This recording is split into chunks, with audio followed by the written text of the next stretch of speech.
Most people never begin because they think the first step needs to be grand, visible, and impressive, but in reality, greatness hides inside small beginnings. The biggest mistake is waiting for the perfect moment to start. The truth is, there is no perfect time, no perfect idea, no perfect version of yourself. There is only now. Every dream, no matter how large or far away it seems, starts as something small and fragile, a single step, a single thought, a single act of courage. The world rewards those who start, not those who wait. When you begin, even if it's messy or uncertain, you set a chain reaction into motion. The first step is always the hardest because it's the step into the unknown. It feels uncomfortable, unglamorous, and often invisible to others. But that first step holds the seed of compounding, the exponential growth that happens only when you give time something to build on. Think of a seed. It doesn't look like much. It doesn't promise anything when it's buried in the dirt, but under the surface, something incredible is happening. That tiny seed, with the right care and patience, turns into a forest. That's how your dreams grow too. Small actions repeated over time don't just add up, they multiply. Writing 1 page a day becomes a book. Saving a few dollars every week becomes financial freedom. Practicing gratitude every morning turns into peace of mind. The early stages are never exciting. They're quiet, repetitive, and often invisible. That's why so many people quit before the compounding effect begins. But those who keep showing up, those who trust the slow rhythm of progress, eventually see results that seem impossible to everyone else. The truth about compounding is that it only works for the patient. The early rewards are so small that they're almost invisible. You can spend months writing, building, or learning and feel like nothing is happening. But just like money compounds in the background, so do your efforts. The results don't grow linearly, they grow exponentially. One day, everything you've been doing suddenly connects. People call it luck. They call it timing, but it's neither. It's simply the moment when your small, consistent actions begin to reveal their accumulated power. Naval Ravikant often says, play long-term games with long-term people. What that really means is that you should commit to things that can grow with time, skills, relationships, ideas, and habits that continue to compound. When you start small and stay consistent, you align yourself with the most powerful force in the universe, time. Time amplifies whatever you feed it. If you feed it procrastination, you get regret. If you feed it discipline, you get transformation. The problem is that most people confuse slow with failure. We've been trained to expect quick results, instant recognition, immediate success. But compounding doesn't care about your impatience. It rewards those who are willing to stay in the game long after others have walked away. Think of all the people who quit just before their work was about to take off, not because they weren't capable, but because they couldn't handle the boredom of persistence. The truth is, mastery looks boring on the outside. It's repetitive, it's quiet, but that's where the magic happens, in the silence of consistent effort. When you start small, you lower the resistance between your dream and your action. You remove the excuses. You stop waiting for inspiration and start relying on momentum. A small start is infinitely better than a big plan never acted upon. You might not know how the entire path will unfold, but that's okay. You're not supposed to. Your job is to take the first step, then the next. Each action gives you feedback, clarity, and direction. The more you move, the more you learn what works and what doesn't. The world reveals itself to those who are in motion. Starting small is also a form of humility. It's an acknowledgement that growth takes time and that mastery begins with being a beginner. When you start small, you give yourself permission to fail quietly, to learn privately, to build slowly. You stop trying to impress and start trying to improve, and improvement, even small improvement, compounds faster than perfection. The beauty of starting small is that it builds identity. Every small win changes how you see yourself. Each step forward reinforces the belief that you are capable. Over time, these small acts of belief become a powerful internal engine. You stop chasing motivation because you've built momentum, and momentum, once it starts rolling, is unstoppable. So don't wait for permission. Don't wait for the right tools, the right timing, or the right version of yourself. Start with what you have, where you are, and who you are right now. Plant your seed. Water it every day with small, consistent effort. Trust that time will do its part. You don't need to see the forest today. You just need to keep nurturing the seed. The compound effect will take care of the rest. Every dream begins small.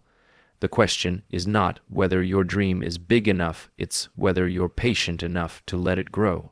Dreams are not machines that you can build once and expect to run forever. They are living things, delicate and dynamic, that grow only with care, patience, and consistent attention. Just like a plant needs sunlight, water, and the right soil, your dreams need nourishment, effort, belief, and time. You can't simply plant a dream and walk away, expecting it to thrive on its own. You must tend to it through seasons of doubt and drought, through days when nothing seems to move, and nights when you wonder if it's even worth it. Growth happens quietly, beneath the surface, and it rewards those who keep nurturing even when they can't yet see the results. The mistake most people make is thinking that dreams are fixed, that once you set a goal, it should remain the same forever. But life doesn't work that way, and neither do you. As you evolve, your dreams evolve with you. They adapt, change form, and sometimes even outgrow the space they started in. This isn't failure, it's nature. A seed doesn't stay a seed, it becomes a tree. The dream you have today might not be the one you'll carry tomorrow, and that's perfectly fine. What matters is that you stay committed to nurturing your growth, whatever shape it takes. When you treat your dreams like living things, you stop demanding immediate results. You learn to respect the process. You begin to understand that growth is seasonal. There are times to plant, times to water, and times to wait. Not every day is harvest day. There will be stretches where nothing seems to happen, where your efforts feel wasted, where progress is invisible. But just because you can't see growth doesn't mean it's not happening. Underneath the surface, your dream is taking root, building strength, preparing for the moments when it will finally break through. Nurturing your dream also means protecting it.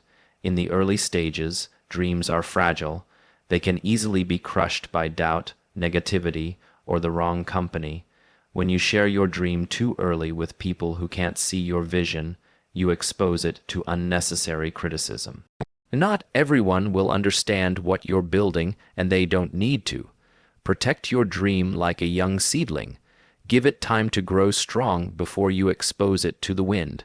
Surround yourself with people who encourage your growth, not those who drain your energy. The soil matters as much as the seed, but nurturing your dream doesn't mean being rigid. Growth requires flexibility. Sometimes, what you thought was the right direction turns out to be a dead end. When that happens, you must be willing to adapt, not abandon your dream, but redirect it. The tree bends with the wind, it doesn't break. The same applies to you. When circumstances change, when new opportunities appear, let your dream evolve. The key is to stay rooted in your values while allowing your vision to expand. Consistency is another form of nurturing. You can't water your dream once a month and expect it to flourish. You have to show up daily, even when it feels pointless. The small actions you repeat, reading a few pages, practicing your craft, saving a bit more, reflecting on your progress, are what compound into long-term growth. The day you stop nurturing, your dream starts to wither.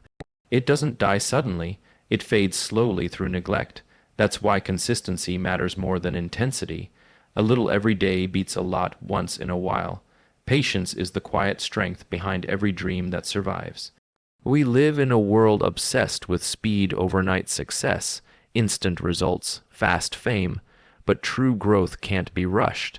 The oak tree doesn't envy the speed of the bamboo. It knows its strength comes from depth, not haste.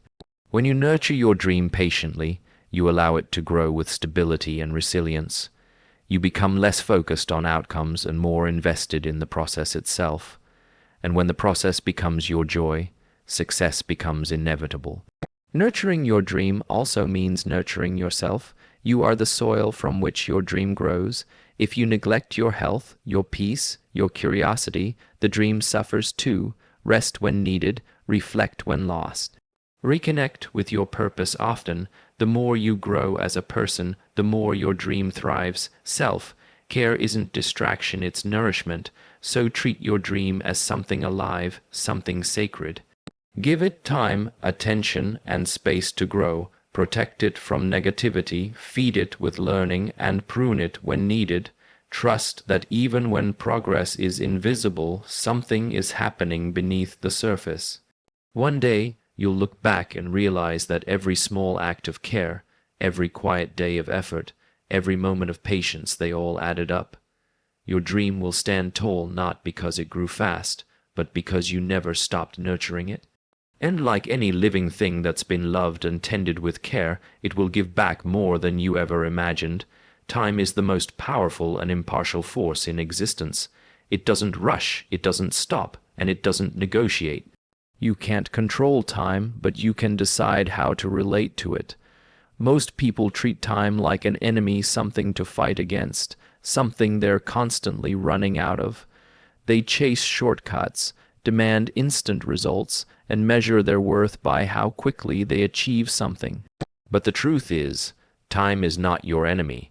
It's your greatest partner if you know how to work with it instead of against it. Everything meaningful in life, from success to wisdom to love, grows through time. This secret isn't to rush, it's to align. The beauty of compounding, whether in money, knowledge, or personal growth, lies in time's quiet magic. Time multiplies the effects of small, consistent actions. But it also punishes impatience. When you quit too soon, you break the compounding chain. Most people overestimate what they can do in a year and underestimate what they can do in 10. They sprint, burn out, and wonder why their dreams don't grow. The ones who truly win are those who understand that time is not something to escape from, it's something to invest in. When you start seeing time as your ally, everything changes. You begin to slow down, to think long-term, to prioritize sustainability over speed. Think of the world's strongest structures: mountains, trees, rivers. None of them were built overnight. They were shaped by time, pressure, and persistence. The same applies to your dreams. When you allow time to shape your craft, your habits, and your mindset, you build something that lasts. Fast success often collapses just as quickly as it comes because it's built on impatience. Lasting success grows slowly, quietly, and deeply. It's rooted in consistency. Every day you show up, time amplifies your effort, even if you can't see it yet. Letting time be your partner means trusting the process. It means understanding that progress isn't always visible and that growth often happens in silence. A tree doesn't make noise when it grows. Your improvement won't always be obvious, even to yourself. But it's happening. Every book you read, every habit you repeat, every moment you resist distraction, time is collecting all of it and multiplying its effect behind the scenes. You just have to keep going long enough for it to reveal itself. Impatience is the enemy of compounding. When you try to force results too soon, you interfere with the natural rhythm of growth. You dig up your seed to see if it's growing, and in doing so, you stop it from growing at all. People who chase shortcuts spend their lives restarting. They move from one dream to another, one plan to another, never giving time enough room to do its work. Success, like nature, rewards stillness and persistence more than speed. If you can stay patient while others give up, you'll win by default. Time is also the ultimate teacher. It reveals what truly matters. Things that seem urgent now often fade in importance later. By working with time, you learn perspective, the ability to separate what's essential from what's temporary. Time humbles you. It shows you that everything changes. The pain you feel today, the rejection, the failure with time, they all become part of your strength. Time heals, transforms, and clarifies. What once felt like loss may later feel like direction. That's the gift of patience, the understanding that you don't need to have all the answers right now. When you see time as your partner, you stop comparing your timeline to others. You understand that everyone grows at their own pace. Some people bloom early, others late, but blooming late doesn't mean you failed. It means you're building roots. Comparison kills gratitude, and gratitude is the foundation of peace.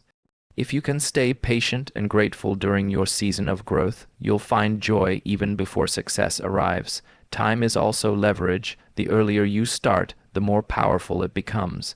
Every day you delay, you lose a day of compounding. That's true in investing, but it's just as true in learning, building relationships, and improving yourself. The best time to start was yesterday. The second best is now.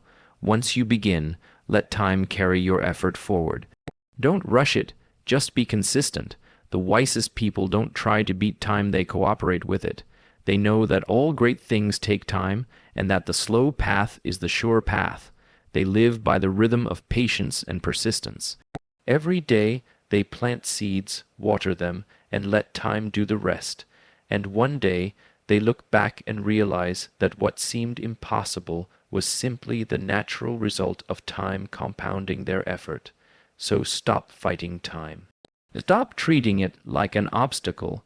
Make peace with it. Let it work with you. Be patient with your progress, gentle with your failures, and consistent with your efforts. The partnership between effort and time is unstoppable.